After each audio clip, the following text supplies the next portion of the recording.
Hello. So you're probably wondering, Severan, how are you? Where are you at the moment? Well, I'm actually in another fortress.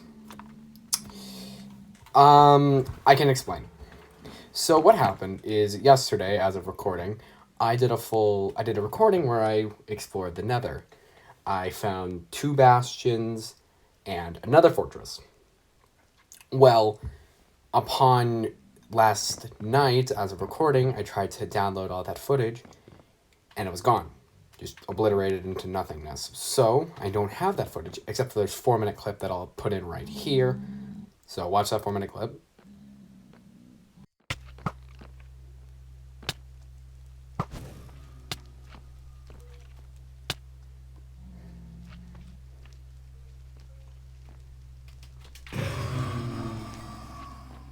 Okay, yeah, you can go away. Nope. Pony freak.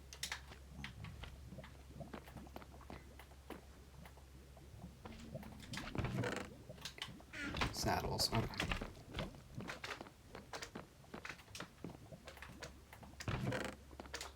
No.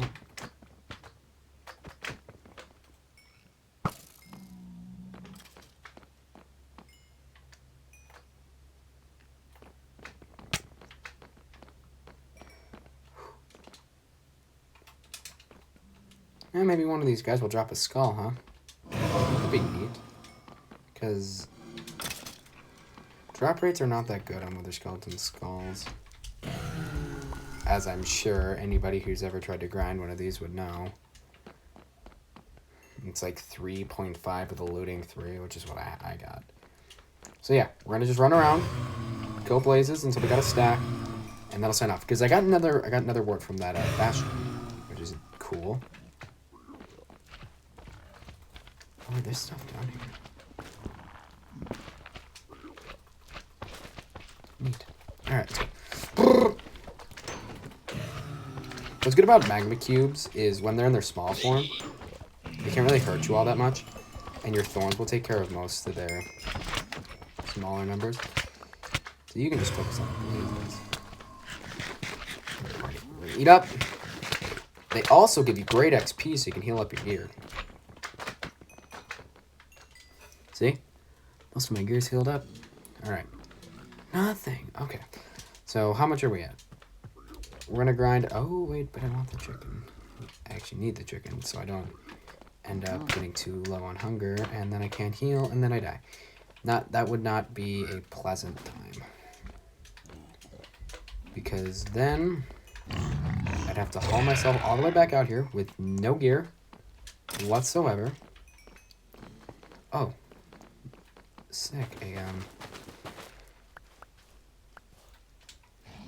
One of these garden things. Let's scrap some souls in while I'm here, because I don't think I have much back at the house. Ow! Ooh. Die. Die.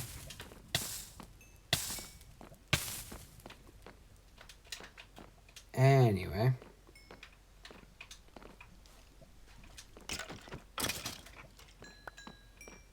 Okay. I'm mad about the soul sand because that stuff is needed for a lot of... Okay. Not good.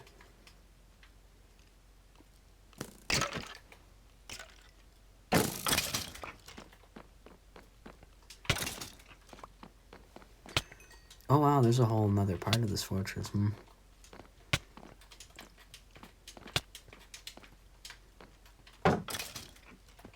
Oh. Oh wait, that dropped a skull.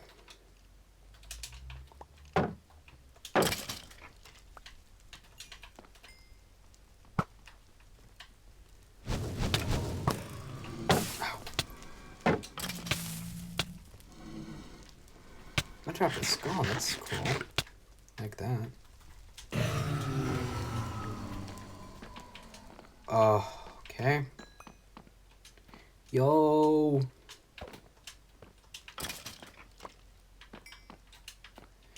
Okay. Oh my gosh, wow, there's still more. Okay, so you know what? I think I'm going to end it here. Most likely what I'm going to do... Okay, I'm going to block myself into a corner.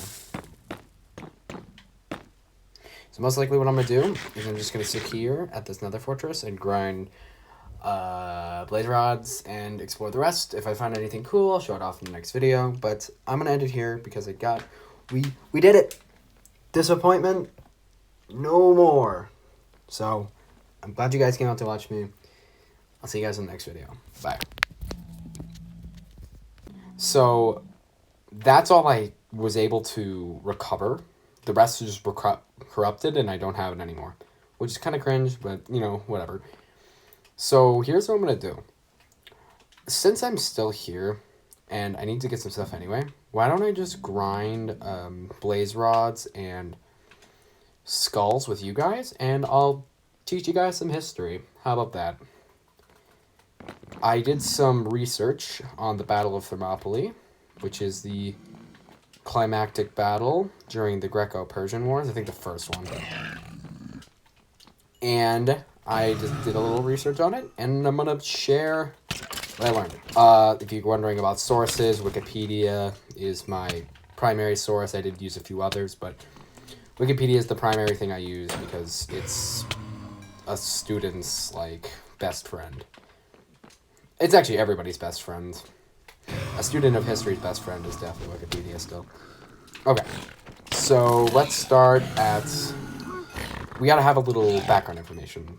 So before the Greco-Persian War, Etruria, a Greek city-state, and Athens, which I'm pretty sure all of you know, supported a revolt in the newly formed Persian Empire.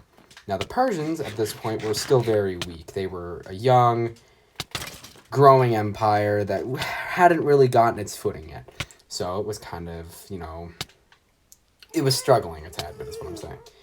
So the King Darius the First, swore revenge on the city-states, mostly Athens due to the fact that they were the big power in it. So he sent a smaller force to retake. They had previously owned one city-state, which was, I'm sorry, I'm checking my notes. It was Thrace. I apologize. It was Thrace. They went to reconquer Thrace, and when they did, they also vassalized the Kingdom of Macedonia, which, yes, the one that Alexander the Great conquered most of the ancient world with later. It was like 50 years later. I can't exactly remember when the...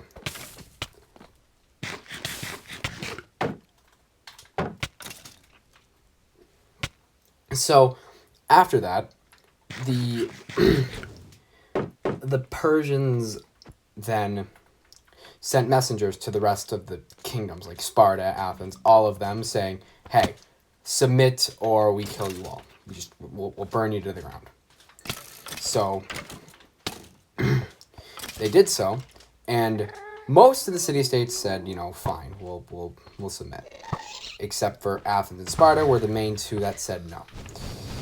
They said no and killed the messengers that were sent to their respective countries. Oh my gosh, there's so many mobs. The Athenians held a full trial for the people, while the Spartans just straight up murdered theirs, threw them down a well, like in the show. That's like the only time one of those shows is actually like historically correct.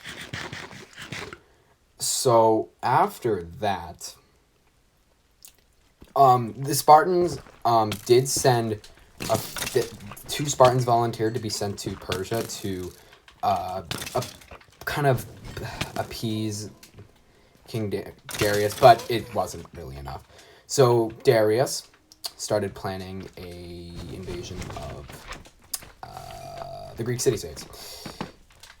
He did this, but then his recently acquired Egyptian territory started revolting, so he had to go deal with that. But while he was getting that stuff ready, he got the case of the dead. He just died. He's dead.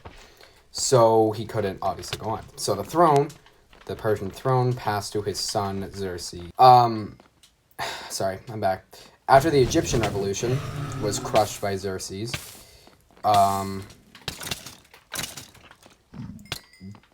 he continued his father's plans to invade Greece. So he got an army together, a very big army, about 300,000 men, from what I can tell. Or at least that's the ones I read from Thermopylae. So we got those together, and then they went to the Hellespont, which was a spot where he could cross his army from Asia into what we now know as Europe. So he did that. He then crushed a few city-states.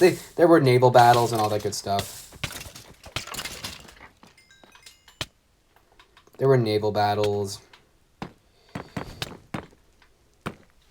And so the Greek city-states, in response, held a meeting and united against a common enemy.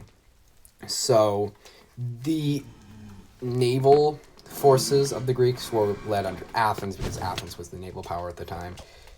And for most of Greek history, actually, Athens has been the naval power. The ground army was led by the Spartans, who had their famed military tradition, so they led the ground. They led the ground forces. So flash forward. So that's kind of the background information you kind of want to know before digging into the rest. So to the Battle of Thermopylae itself. So the Battle of Thermopylae, the forces that were in the battle was 7,000 people under King Leonidas. There were a few other leaders, but Leonidas is the big one. He's the guy that led the whole thing. I'm sorry, I gotta check my notes. The Persians had about 300,000 people. It depends on who you ask. The ancient historian, I always forget his name. There was an ancient historian who said about 1 million, but historians from the now have said that was a bit overstated, so 300,000 is historical consensus. So the Persians were invading at this point, deep into Greece, and they had to come up the archipelago. So the Greeks decided they'd find a linchpin to cut the Persians off, and they found that Thermopylae was one of the best spots because it was very cut off, so, fighting back to back was a good idea. And since the Greeks had less men that they needed, so the Persians had to keep moving because their army was so large that they couldn't stay. They had to keep feeding off the land, which, they had to do by keep moving. So the Greeks could afford to just sit around and wait for their enemies to come to them, especially since they were on the defensive. Defensive means you can prepare palisades and all that good stuff. So they start preparing for the battle. Oh my gosh, so many blazes. Anyway, so while they were getting ready, the Spartans said use the hoplite phalanx. So a phalanx is, you probably know most from Roman phalanxes, but these were used it was used way before by the Greeks and later by Alexander the Great when he conquered his empire.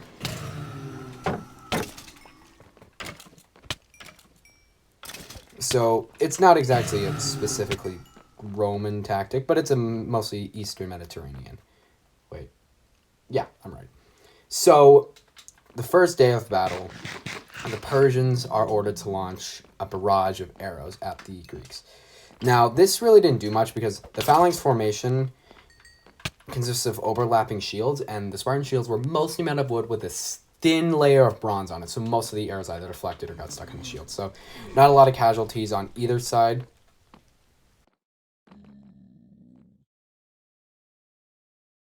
Hi, I'm sorry, what? Oh my... This server is so laggy, look at this. I had so much more gear than... Oh my god, you suck. It did drop this call. Okay, so as you guys saw, the server started to lag out, and apparently I lost everything that I had already gotten, so I'm just going to keep farming while I tell you more about history. So I think I left off at the first day of battle. So after the arrows and stuff were ineffective, Xerxes sent in 10,000 kind of just infantry guys, nothing special. which the Spartans ripped to shreds. So the Spartans were equipped with very long spears and very well-made shields. Well, that phalanx battle tactic worked really well with the type of weapons they had. So they just ripped the Persians who had shorter spears and not as well-made shields to shreds. So then Xerxes, in a rage, sent in his best, the Immortals. So if you guys don't know, the Immortals were a group of 10,000 Persian soldiers. They were the best of the best, the cream of the crop. They were the best. And they got their name, the Immortals, because if one were to fall in combat, another soldier would just pick up his arms and replace them immediately. Like, no hesitation. So that's why they're called Immortals. So the Immortals went up, and the Spartans retreated. Well, it wasn't just the Spartans, the Greeks retreated. But it was a feint. And it's a strategy that they used quite a bit when they practiced a lot as kids. You feint a retreat by moving backwards, and then move back to a second line, and then drop back and shield. So they decimated the Immortals. Didn't get all of them, but most of them. They got a lot. They got a lot of people. So that ends the first day of combat. The second day wasn't very special as far as combat-wise, but it was the most important day. So as you all know, if you've ever seen like the movie 300, there was this guy named, I always butcher this guy's name, so I'm gonna give it my best shot. If there's any Greeks in my audience, please teach me. So his name is Ephiletus, something along those lines. And he was a, I don't think he was a Thespian. He was from like Darius. I think he's from Tarius. And he wanted to make a name for himself. So he betrayed the Greeks and showed the Persians the goat path that would lead them straight behind the Greek lines. So this was on the second day. So, they send the Immortals. Xerxes sends the Immortals behind the Greeks to cut them off. The Greeks find out, and most of them are talking about retreating. They're talking about, we gotta get out. Leonidas goes, yes, go. But he was going to stay to cover their retreat. Because here's the thing, it's always dramatized that King Leonidas told everybody to go, but, it's not really like that. It's, if they didn't cover the retreat, everyone would have been cut down. Because behind Thermopylae, it was just plains, like just open plains. So all that would have happened is people running would have been cut down by the Persian cavalry.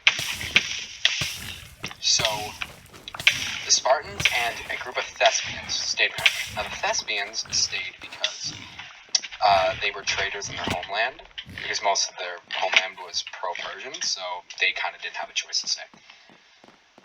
So the Persians advanced.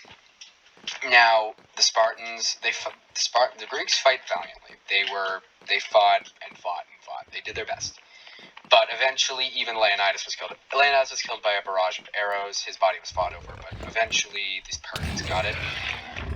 The battle itself was a win for the Persians. The Persians won the battle, although they did take significantly higher casualties than the Greeks. I don't have the numbers, but it was significantly higher. So the ramifications of the battle is that it gave the Greeks time to prepare on the home defense of Greece. And eventually, when Athens defeated the Persians in a naval battle that sent the Persians running, it ended the Greco-Persian. The first one, anyway. Now, as I said, Leonidas' body was recovered by the Persians who had decapitated and crucified. Well, about 40 years after the war, the battle, after 40 years after the battle, the Persians sent back the bones of King Leonidas, where he was given a proper Greek burial and a monument was built, like a monument. Because, he's a great. He was a. So Leonidas is very special even for a Spartan. Leonidas is very special even for a Spartan. He was. So yeah, that is kind of how. Now, like I said in the past, I am not a history major. I want to do that. That's what I want to do for a living. I want to study history and, discover all that fun stuff. But that is just what I've taken from everything. But I wanted to give you a fun fact. The Iphitalius guy, I'm probably using 8 different pronunciations, but Iphitalius now is a modern Greek word. It's in the Greek language. Its meaning means either, its basic meaning is nightmare. But it also means the archetypical traitor. What you expect. The archetypical traitor. That is what that word means now in modern Greek. And I just think that's neat. So, I'm just gonna ask, do you guys want me to do something similar to this? If I'm just sitting here recording a video and it's kind of getting boring. Do you want me to just tell history? Pick a random battle or a topic or something and just talk about it? Leave your recommendations in the comments. Say yay or nay, and if you have a battle or something you want me to cover, I leave it in the comments because that's what I'll check. Anyway, so let's see what we got. We have 42 blaze rods and 2 skulls. Well, I used to have 3 skulls until the server reset, which is kind of cringe, but not much we can do about it, huh? So I'm gonna get 3 skulls and at least a stack of blaze rods. I'd probably get the stack of blaze rods before I get the 3 skulls. Oh, I spoke too soon. So I got the skulls. So what do I need? I need blaze rods. I just want a stack of blaze rods. Then, while I'm off camera, I got 4 skulls. Awesome. So then I'm gonna build a portal near here so I can go home.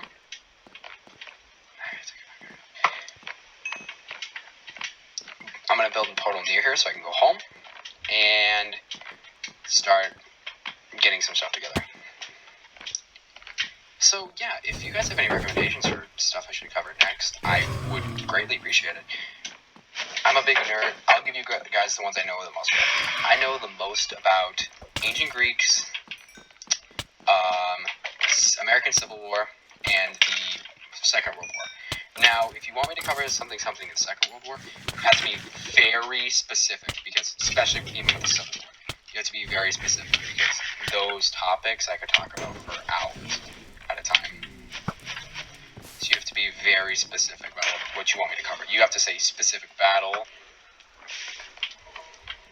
because otherwise my videos could be 10 hours long, and they would never end, basically. Because I can talk about these battles in depth for years. And people do that. That's people's jobs, is to talk about battles that happened some thousands of years ago. I do know stuff about the Romans.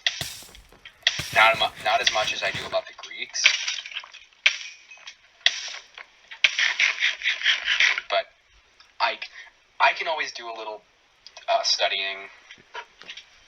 I'm not against that because, expand my horizons. Expand what I know about history. That's what it's all about, isn't it? Expanding what you know. Trying to learn more. So yeah, if you have any recommendations on what we should do, just leave them down in the comment section down below. Because I enjoy doing stuff like this. It doesn't take me that long to get stuff prepared. So all I have to do is write a kind of generalized, because I don't have to go super in depth, especially because when I was looking at the Wikipedia article, the thing that took up the most space was the prologue, stuff that happened before the battle, because the first Greco-Persian War was very complicated. Now, another one that I'm really good at is Alexander the Great. Now, I know a lot about him, projects on him.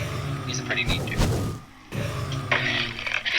So, he is kind of like the direct extension of the first Greco-Persian War. But you can't exactly still call it Greco-Persian.